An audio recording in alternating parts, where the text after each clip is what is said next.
a horse, of course, and no one can talk to a horse, of course. That is, of course, unless the horse is the famous Mr. Ed. Go right to the source and ask the horse. He'll give you the answer that you endorse. He's always on a steady course. Talk to Mr. Ed.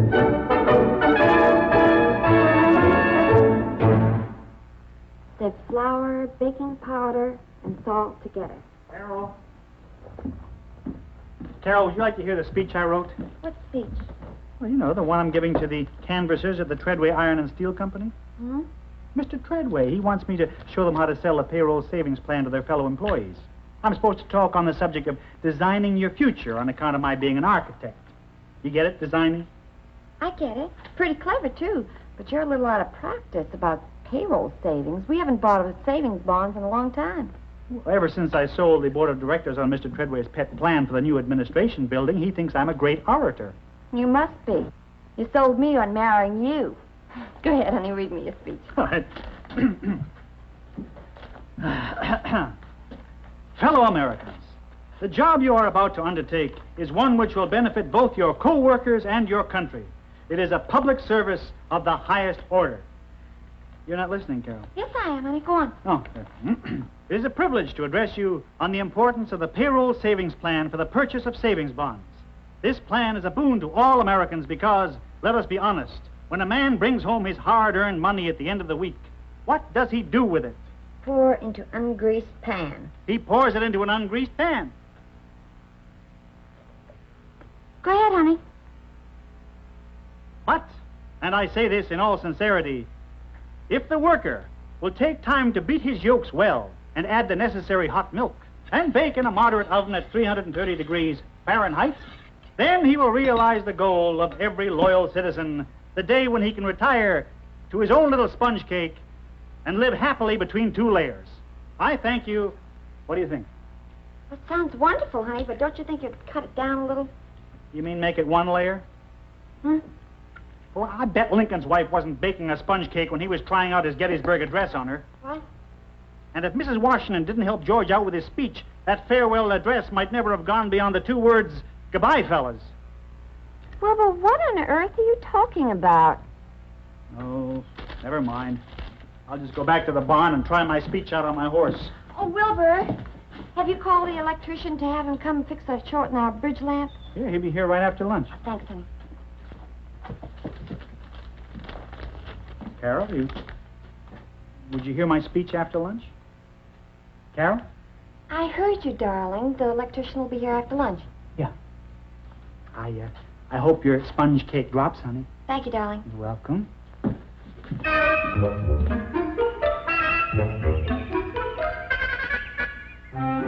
The payroll savings plan offers the worker an opportunity to accumulate savings bonds on a regular basis. Savings are done for him by his company each payday. How's it sound so far, Ed? Pretty bad. Think you could do any better? If I couldn't, I'd give up talking. What don't you like about the speech, Ed? You don't sound sincere. I don't? How many bonds do you own, Wilbur? You mean savings bonds? We're not talking about watermelons. Well, I don't own any at the present time, Ed. You see, when I went in business for myself, well, I went off my company's payroll savings plan. And you cashed the bonds you had, huh? Yeah. Well, Carol and I needed the cash for a down payment on this house. You would have done the same thing. I doubt it. I'm eccentric. I prefer living in a stable. Ed, I don't have to own savings bonds to be a bond salesman. Besides, I told you, I used to have a lot of savings bonds before I started my own business. And I used to have a lot of hay before I started lunch. What does a horse know about savings bonds? I just know your speech doesn't sound sincere. Well, what can I do about it? Buy bonds. Ed, will you stop nagging? Right now, I just don't have any real need for savings bonds. Okay, but how about the future? You know, someday we'll both want to retire. So what? So, savings bonds are one of the surest, safest ways of saving. You know that? I know. They're backed by the government. You always get what you put in, plus interest. You can't lose. Right, but... No buts about it. And consider these points. Savings bonds are just like cash, meaning they can be redeemed quickly and easily at your bank. Are you finished? Not yet. Savings bonds are also loss-proof, meaning if stolen, lost, or destroyed, your bonds are replaced by the government. Are you finished? Finally, the payroll savings plan is the most painless way of saving ever invented. You never miss those few dollars out of each paycheck because the saving is done for you before you ever see it. Now I'm finished. Nice speech, Ed. Nice speech. Well, anyway, it's sincere. How could it be when you don't have any bonds, wise guy? You mean I don't sound sincere? Of course not. You made that point to me, remember? And what's good for the boss is good for the hoss. Hey. I wonder if they sell savings bonds to horses.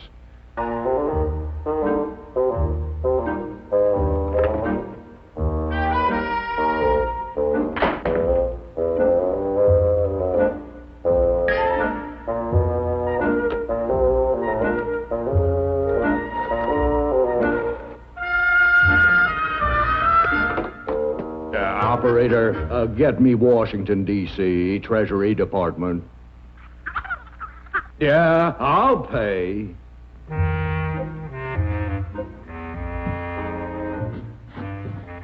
Carol, can you spare a few minutes to hear my speech? As soon as I put the cake in the oven, honey. Okay.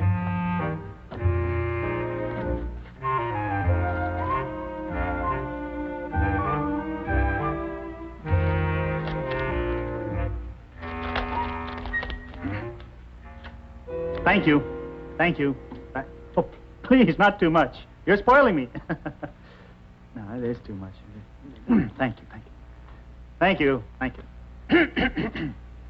Chairman, fellow citizens, it is a privilege to address you on the subject of designing your future. Believe me, in building a family's financial plan, just as in building a skyscraper, the foundation is all important.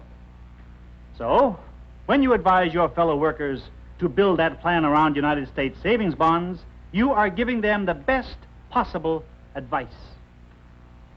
Savings bonds are a solid rock of security, a launching pad for those dreams of the future. Oh, hey, that's pretty cute, Mr. Post. I like that launching pad angle. I wish I'd said it. Oh, hi, Mr. Davis. Did you fix the lamp? Oh, don't worry about that. It'll live.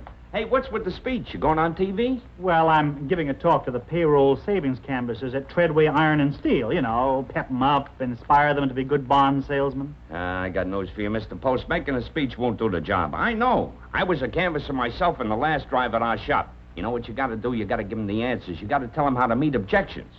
Objections? Sure, saving don't come easy to most people. They'll give you 87 excuses for not signing up. So, the canvasser's got to have 88 answers. I'll show you what. Now, look, you be the canvasser, and I'll be the guy in the job, and you try and sign me up. Mr. Davis, I'm paying you by the hour. I can't afford the lecture. All right, forget it. But when you fall flat on your face, remember you heard it here first. Well, maybe you could give me a short course. You know, just tell me the questions. Al, like a guy'll say, I can't afford to save. Very good point. What do I tell him? You tell him, look, Charlie, you can't afford to be sick or off the job either. But it happens, and you better be ready for that kind of an emergency when it comes up with saving bonds in the sock.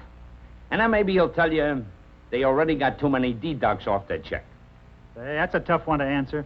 For you, but not for me. I say, this is a deduct you take right home with you, only it's in the shape of a bond. This is take-home pay, too, and the only kind that grows. That's what I tell them. When you're canvassing, you got to be a real live wire. Well, that's easy for you. You're an electrician. Yeah. Then they'll tell you, I can save better some other ways. And I say, sure, you can save any way you want. But you'll never find an easier way than this when the saving is done for you before you even get your hands on the money. Bonds are just like cash when you need it. But if you let them lay, they'll keep growing to buy the important things you'll need someday. And not only that, but you can save on your taxes. because you don't have to pay income tax on the interest until you cash the bonds. You might even be retired by then, and you won't have much to pay. Hey, you know, that's something I didn't know. You mind if I take a few notes? I don't mind if you make a movie out of it. Mr. Post, I got a hunch that you don't know too much about payroll savings. I mean, being a big-shot architect and all, you know. I want you to know, Mr. Davis, that I was in the payroll savings plan myself for many years before I went into business on my own.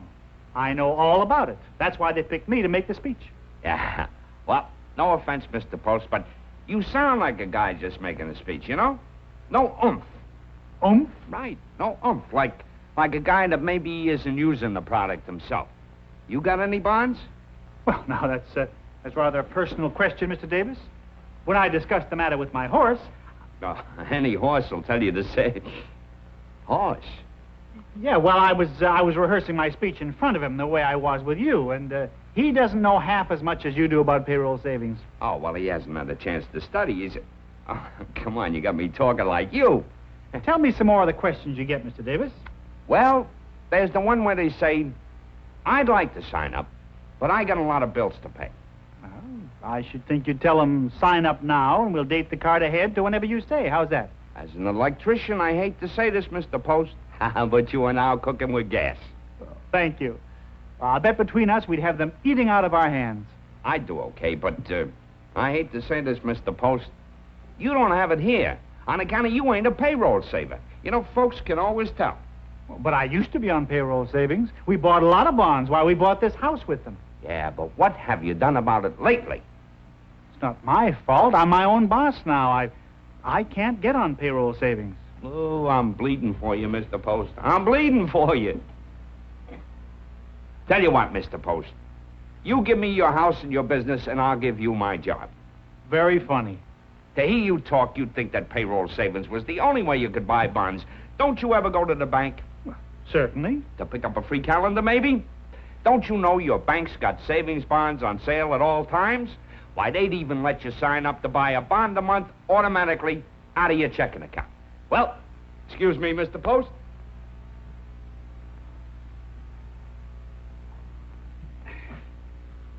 Well, let there be light. Oh.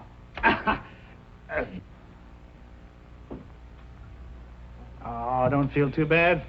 Edison didn't hit it the first time either. Well, like the guys at the office always say, I'm a great bond salesman, but the world's worst electrician. Huh?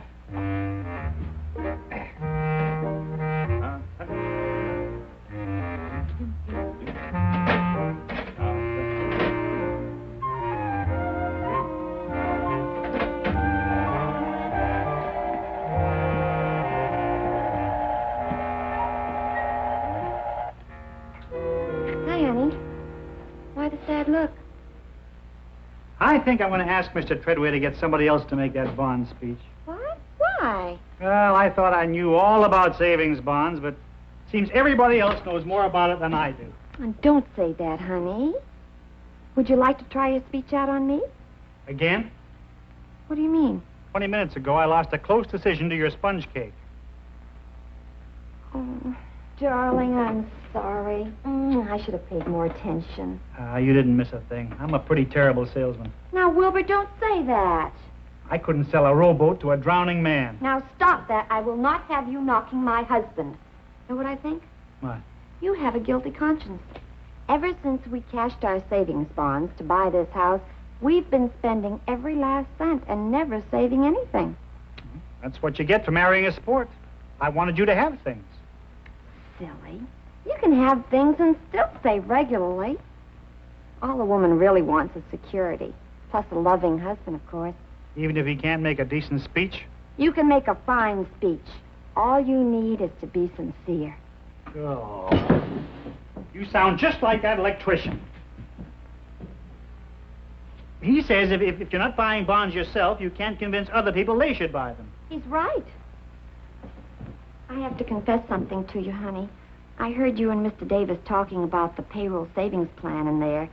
You know, all the arguments people give for not being able to save and all those answers he had.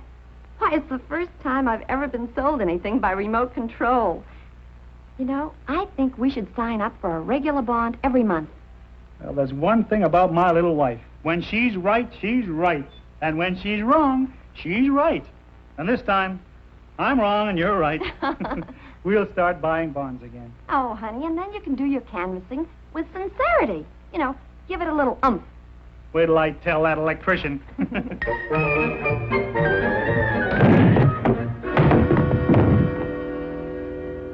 Well, I fixed the light, Mr. Post. Well, now fix my nose. Oh, I'm sorry. I smell cake. My sponge cake! Wilbur,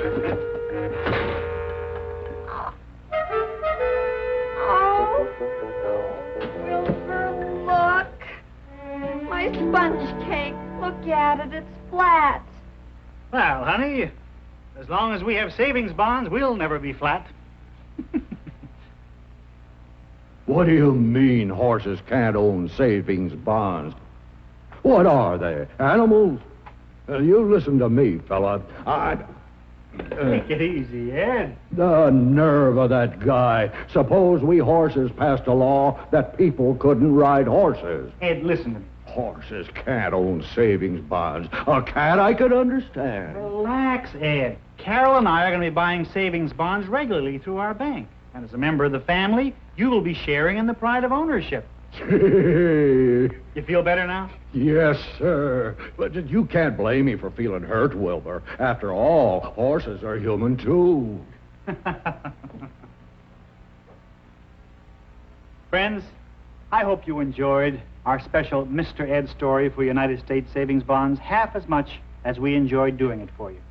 But now for a minute, I'd like to be myself, Alan Young, to thank you on behalf of the Treasury Department for the important work you are doing as canvassers for the payroll savings plan. And let me remind you that the service you are performing for your co-workers is one they will never forget. We all have a way of remembering the nice things in our lives and the people who were associated with them. Maybe signing somebody up for payroll savings is not quite the same as performing a marriage ceremony or delivering a young couple's first baby, but just the same, learning to save is an important milestone in any family's life. And every payday, as their bonds keep piling up, the people you signed up will feel grateful all over again. Your country is grateful, too, because savings bonds are good for America, an investment in our free way of life. So, for everyone in our cast, Connie Hines, who plays the part of Carol, George O'Hanlon, who, as Mr. Davis, was the electrician and super bond salesman, and, of course, Mr. Ed, who has authorized me to speak for him. Thanks again, and good luck.